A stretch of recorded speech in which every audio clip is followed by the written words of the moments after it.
Welcome to Chillin' 101. We hope this video helps.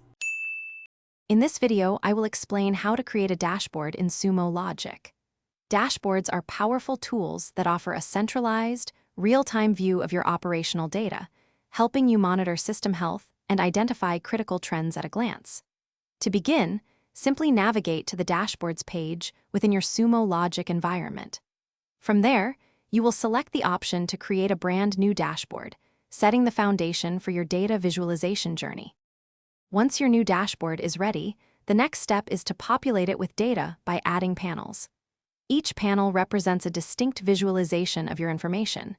You will add a new panel and then define its data source. This involves writing a precise Sumo Logic query to retrieve the specific log or metric data you wish to display. Remember to also specify an appropriate time range, ensuring your panel shows the relevant historical or real-time information.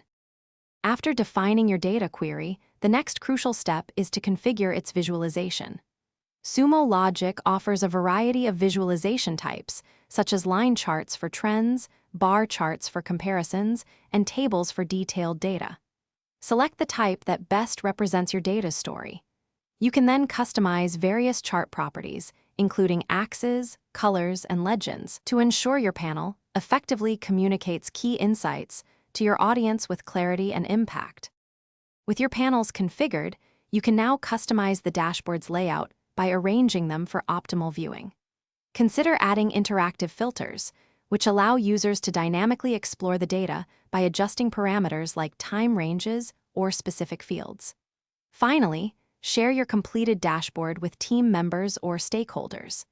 This fosters collaboration and significantly enhances operational awareness across your organization, providing everyone with a unified view of critical system performance. Thanks for watching. Consider subscribing if we helped you.